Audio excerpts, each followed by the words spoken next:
ఓం అస్మన్ గురుభ్యో నమ.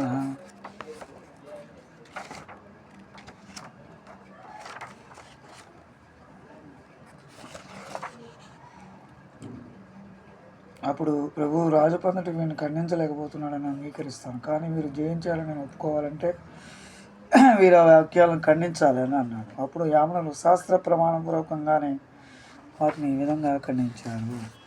ఒకే పుత్రుడు కన్న తల్లి గొడ్రాలతో సమానం అనే శాస్త్రవచనం.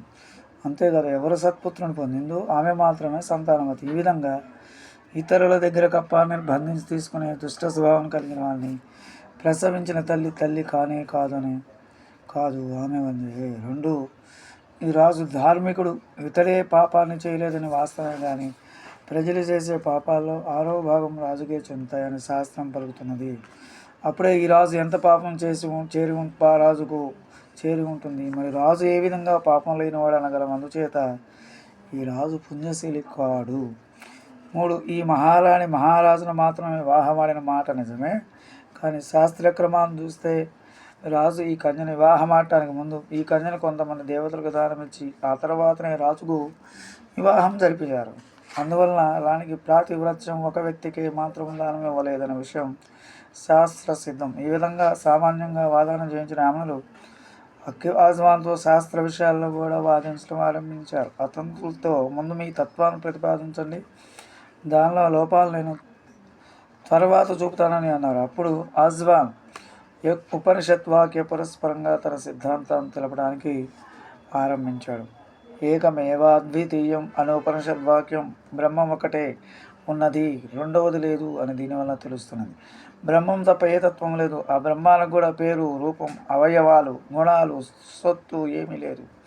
నిర్విశేష చిన్మాత్ర రూపమైన బ్రహ్మమే తత్వం అని ఈ ఉపనిషత్ వాక్యం తెలుపుతుంది. అందున అదే తత్వం అనేకం ఉన్నట్లుగా భాషించడం అంతా భ్రాంతి అని ఈ విధంగా అక్కివాజవాన్ అద్వైత మత ప్రతిపాదన చేశాడు. యామనులు దీన్ని విన్నారు. ప్రభువుతో, రాజా, నేను ఒక వాక్యాన్ని పలుకుతాను, ఈ వాక్యానికి ఏమి అర్థమో నీవు చెప్పు, దాని తర్వాత వీరి వాదాల గురించి ఆలోచించవచ్చు అన్నారు. ప్రభువు సరే అన్నాడు. అప్పుడు యామనులను, ఈ లోకంలో చక్రవర్తిని ఒక్కడవే, రెండవ వాళ్ళేరు అని అన్నాడు.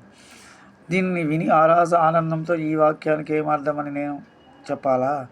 అందరికీ తెలుసు కదా, లోకంలో నేను ఒక్కడనే చక్రవర్తి, నాకు సమానమైన లేక మించిన ప్రభువు లేరు అని కదా దీని అర్థం అని అన్నాడు. కానీ నీ ఆస్థాన పండితుడు ఈ వాక్యానికి ఆ విధంగా అర్థాన్ని గ్రహించినట్లేదు కదా.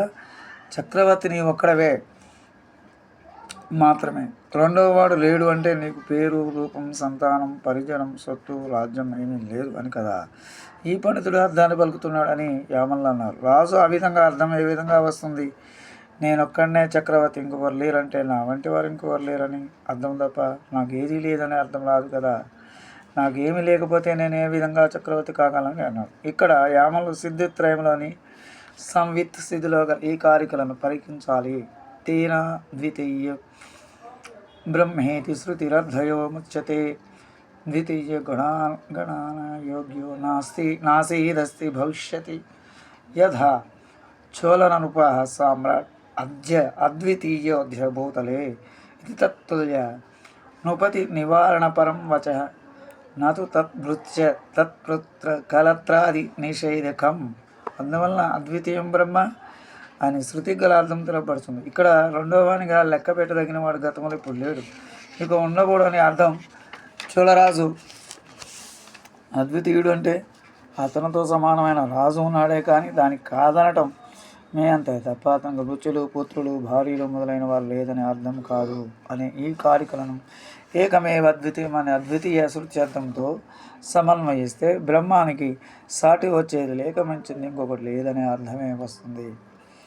ఉపనిషత్తు నత సమాస్యాభ్యధికస్య దృశ్యతే, పరమాత్మతో సమానమైన మించింది ఏది లేదని అన్నది. నమ్మాళ్ళవారు ఓత్తారు మిక్కార ఇళయాం మామయ, సాటి మించిన వారిని ఎవరిని లేనివాడా అని అర్థాన్ని పలికారు. బ్రహ్మం తప్ప వేరొక వస్తువు ఏమీ లేదనే ఈ భావం ఈ వేదవాక్యాలు ఉంటే బ్రహ్మానికి సమానమైన మించింది లేదని చెప్పవసరం లేదు కదా. వేదంలో ఇంకా మరికొన్ని పరికించదగిన వాక్యాలు ఉన్నాయి. వాక్యాలు భోక్త, భోగ్యం, పేరితారాం చమత్వ, భోక్త అయిన జీవిని, భోగ్య వస్తువైన ప్రకృతిని పేరకుడైన ఈశ్వరుని తలచి అని వాక్యం ఉన్నది. ఇక్కడ భోక్త భోగ్యం పేరుత అని ఈ ముగ్గురిని ఎవరు తెలుసుకుంటున్నారో అతడే అమృతత్వాన్ని అంటే మోక్షాన్ని పొందుతున్నాడని ఈ వాక్యం తెలుపుతుంది. దీనివలన బ్రహ్మ కంటే వేరైన వస్తువులు ఉన్నాయనే వేదమే పలికింది కదా.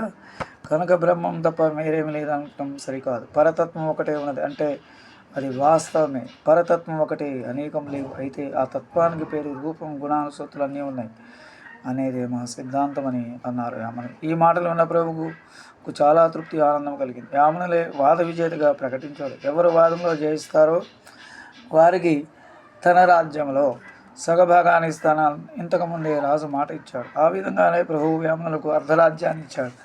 రాజపత్ని కూడా ఆనందించి యాములను అందీరో మమ్మల్ని రక్షించడానికి వచ్చారా అని పలికి చిన్నపాలుడైన యాములను దగ్గర తీసుకున్నది.